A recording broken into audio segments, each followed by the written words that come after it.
President Obama is speaking out about the death of 9/11 mastermind Osama bin Laden. In an interview on 60 Minutes on CBS, he said he did not lose any sleep over the decision to kill the terrorist.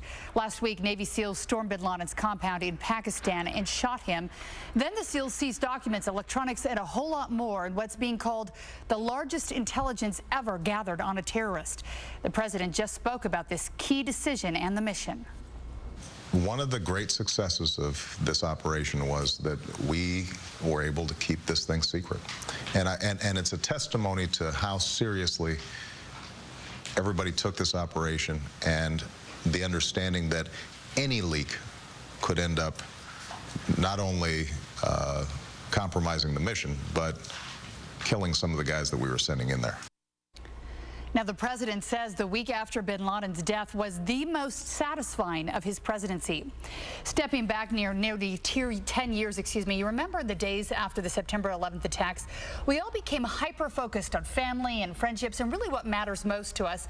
Communities came together in their grief, and now in the days after bin Laden's death, we're seeing a similar trend as people come together yet again in celebration. Joining us right now is Janie Lacy, a relationship therapist, to talk about why this happens. Good morning. Good morning, Heidi. Good morning. I think that as you look back on your life, sometimes the lines between tragedy and triumph, when it comes to how you react emotionally, they're sometimes blurred. In a lot of ways, we react the same way. Is that why we're seeing this right now?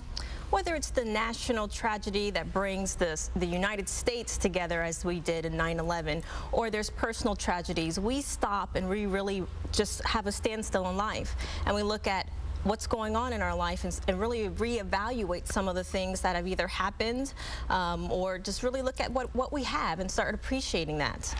It's interesting, as you say, that it can happen on a personal level, but I think we feel it a lot more when all of a sudden on a national level, when everyone's feeling that same feeling around. So how do you take this and maybe seize on this feeling and actually make something good in your life happen? Because obviously you stop, you want to hug your kids more, maybe spend a little more time at home as opposed to the office. How do you keep that feeling going?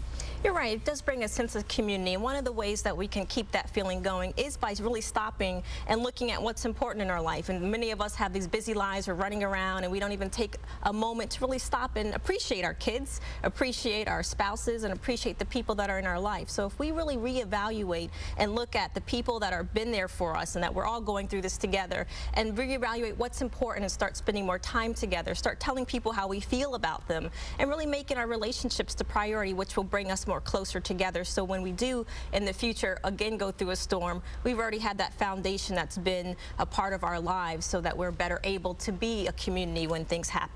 Does that mean you also have to figure out people who really aren't contributing to your life and say, all right, this might be a time where we have to say, all right, I don't have time for this, and move on from that? Absolutely. If there are people that are just bringing us down and they're not contributing to us, then we need to reevaluate those relationships as well. We don't necessarily need to get them out of our life, but maybe we need to distance ourselves a little farther than we've had in the past so that we can have people around us that are building us up and that are bringing value to our life. And you really say it's all about reprioritizing and figuring out what fits in what order. So maybe they're still there, but just lower on the list. Yes, much lower on the list. All right, you say also that we should celebrate differences. What do you mean by that?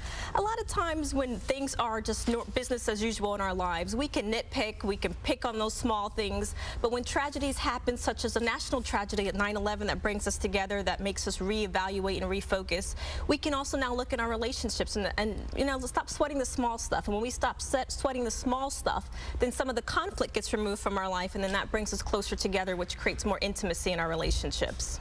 All right, something good to think about as we start off a Monday morning, because I know I was wishing that Mother's Day lasted 2 days, not just one. Well, Janie Lacy, thank you so much, as always, for coming in and sharing your thoughts with us on this. Thank you, Heidi. Thank you.